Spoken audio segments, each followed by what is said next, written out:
pumpkins. Oh, it's heavy.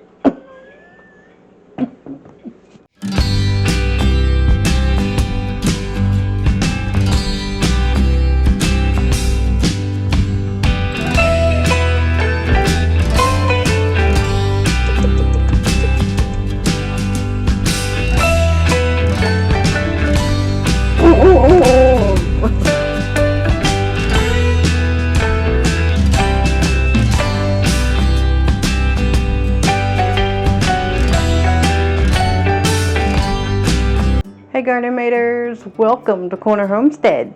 So today I am about to do pumpkin. It is the easiest thing you can, relatively easy, and it ensures that you're going to have it on the shelf. If you want to do a pumpkin pie in May, you're going to be all set.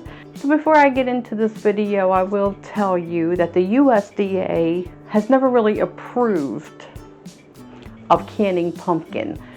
Now, it isn't that it can't be done, it's just that they haven't done the research to accurately say that it can be canned safely. So even though the USDA does not approve of canning pumpkin, my canning books say otherwise. Now, in this book, they do say you can can the pumpkin. I don't need the book because I've been doing it for so long. It's just easy to do. The pumpkins have been so expensive this year. I've seen them anywhere between $7 to $10 for one little pumpkin. Walmart had them on clearance at $3 a pumpkin. I bought 3, but one of them I fed to the chickens. And the 2 biggest ones, I'm going to can them up. Let's get started. I'll show you how easy it is to can these pumpkins. So the first thing we need to do is make sure our pumpkins are relatively clean on the outside. If there's any dirt, mud, anything like that, you just want to wash the pumpkins off to get it all off. Then we can get them cut in half and scoop out the insides.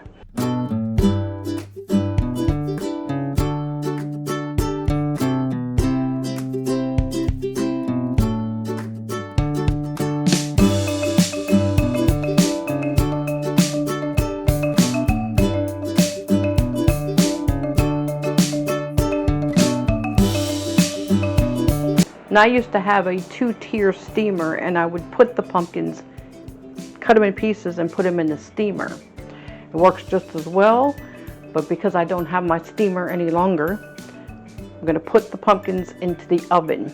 Okay, so all of my pieces are now clean, and I've got some on just cookie sheets and a couple in my baking dishes, just because I don't have enough cookie sheets. Once you have all the guts cleaned out, chickens are going to love this. And you put them on your baking sheets, just put them upside down. I'm hoping to get all of these in at one time. That I'm not sure of. I might have to do 2 batches in the oven. Put them in the oven, 400 degrees, and you want to bake them for at least 45 minutes to an hour. I mean, I'll check on them in about 45 minutes. But the way you'll know that they are done is they'll be very soft, and the skin will be easy peel. That's when you know they're done and ready to take them out. But for now, I'm going to put in as many as I can in my oven, 400 degrees, for at least 45 minutes.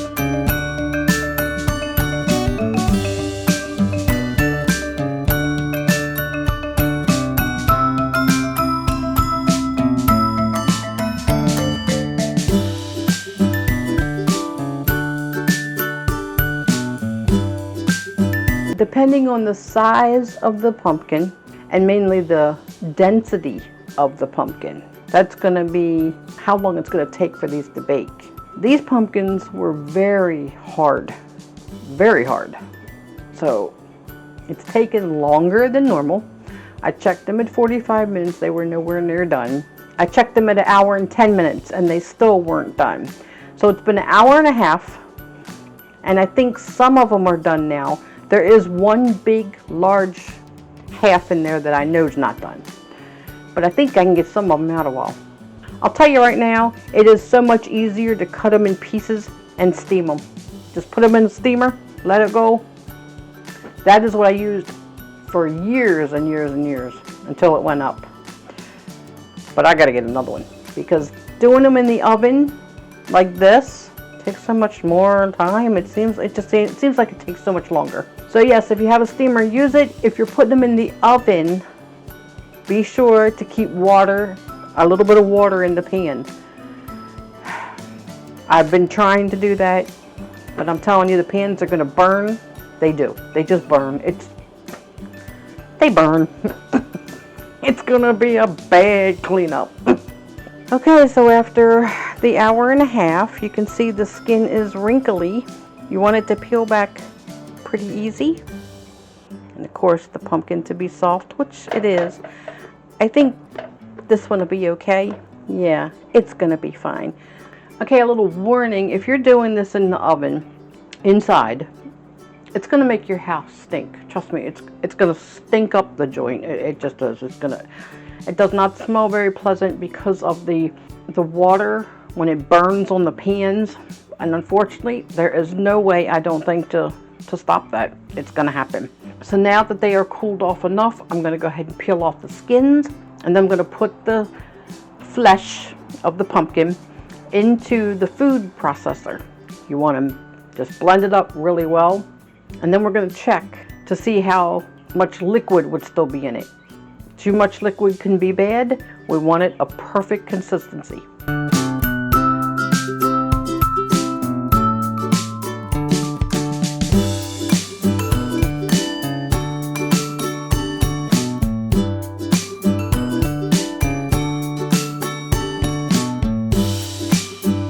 So you don't want it too watery. You want it to be about this consistency. That is just about perfect. You can see it's not real runny. Just perfect. This is how we want it. So we're going to put this into the pot. Continue to blend, peel until we have it all peeled and all blended. Okay, garden maters, so it's the next day. I just had to stop last night. It got so late, and between stopping and starting and doing things in between, I just didn't get it all finished yesterday. So I'm going to finish it today. I left all the puree in the pot last night, and I did not even put it in the refrigerator because it was so cool out. I just stuck it out on my deck, and it stayed nice and cool all night. We went down to like 39 degrees, so it was perfectly fine. Just brought the pot back in. Now I'll show you how much is in there. Believe me, it's filled, and we got to heat it up and get it nice and hot before we can it. And in the meantime, while that's heating, I'm going to be prepping my jars. Now you can put your jars into boiling water onto the stove. I'm not going to do that. I will put them in boiling water just in my kitchen sink. Okay, so the soup pot that I used yesterday, I believe it is 8 quarts, and it is completely filled, all the way to the top. But it is perfect. So we're going to turn this on, get it nice and hot, and then we can start jarring it up. Give it a stir every now and then because you don't want it to stick to the bottom and you don't want it to burn. So while the pumpkin puree is getting nice and hot, I'm going to go ahead and set up my canning pot. I'm going to add in 2 quarts of water, a splash or 2 of vinegar, 1 to 2 tablespoons if you want to precisely measure, and we'll get it turned on. So because I have this pot so full, it's doing a lot of spitting under here. Now if you wanted to add your pumpkin pie spice or just cinnamon or nutmeg or whatever spice you wanted, you could do so right now. You could do so before you can it, so I choose to leave it plain. Okay, so I am going to just get my hot jars out because it is definitely hot enough that we can get started. Okay, so you want to fill these within a 1/2 inch headspace. Usually it's 1/4, but with these you want a 1/2. I am going to run this down just to give them a little debubble. Paper towel with a little bit of vinegar. Run it around the edges, make sure all that pumpkin is off of there so you get a good seal.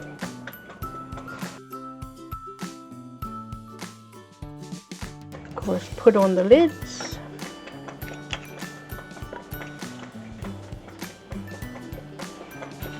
and the bands. Finger tight only. Even with bandages, finger tight only.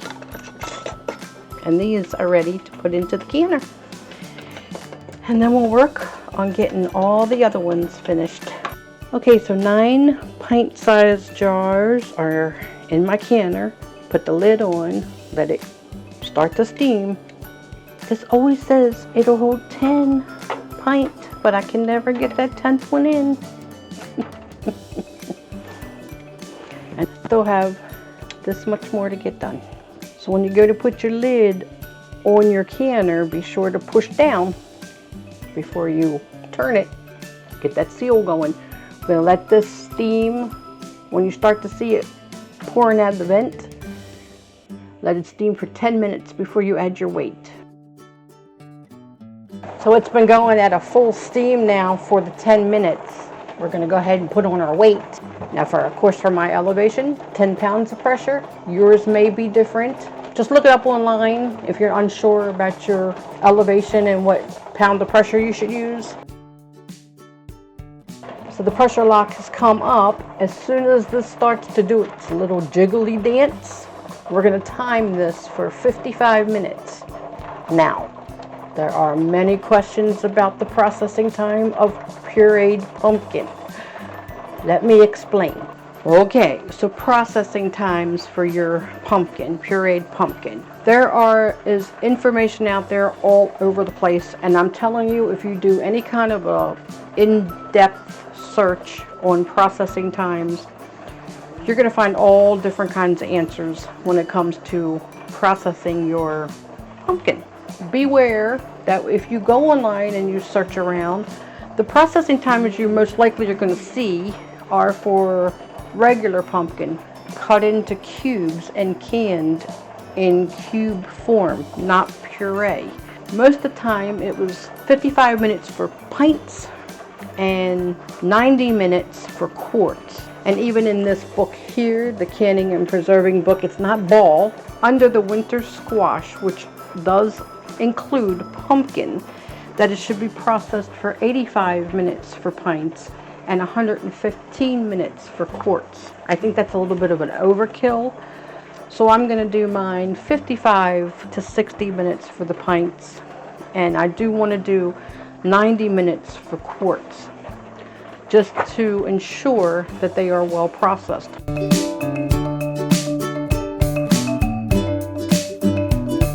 Okay, so it has been an hour and I've turned off the pot and just walk away. Remember, do not take off the weight until the pressure lock is back down.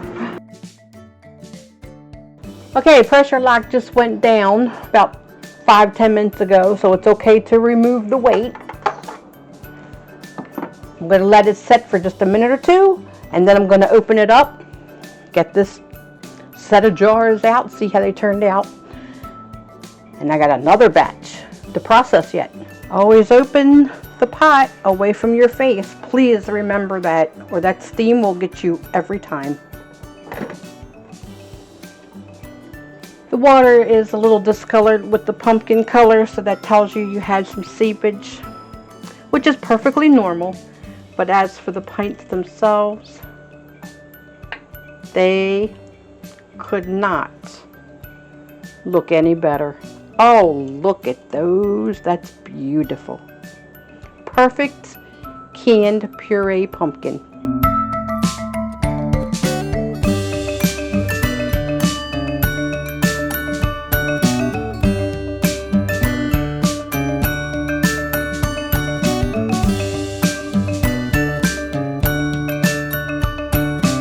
So it really is that easy to make canned pureed pumpkin. It is a bit time consuming, but all in all, I think it's well worth it.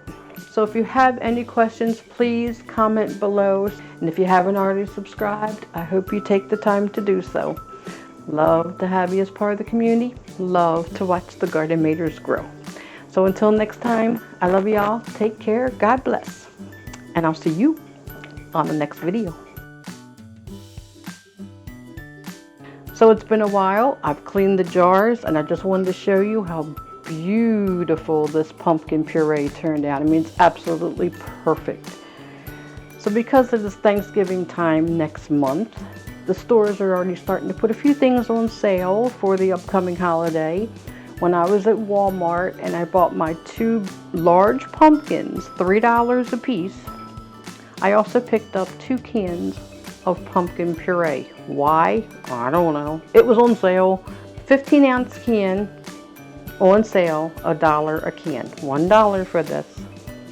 Now with my 2 large pumpkins that I paid $6 for in total, so I managed to get 12 pints and 2 quarts of pumpkin puree. That is 16 pints all total. 1 pint is 16 ounces. This can is 15 ounces. When you do the math, my 2 large pumpkins has given me enough for 17 cans of pumpkin. Plus still have 1 ounce left over. Do the math. Yes, it's a little more time consuming, takes a little bit of time, takes a little bit of work. But in the long run, I believe it's worth it. In today's uncertainty and things getting so much worse, it is getting harder and harder to keep food on the table, to keep your pantry full. Doing the little bit of work for $6 has ensured me that I'm going to have enough of this pumpkin puree on my pantry shelf for whenever I want it. Like I said, if you want a pumpkin pie in May, you're going to be able to do it. It's pure pumpkin gold.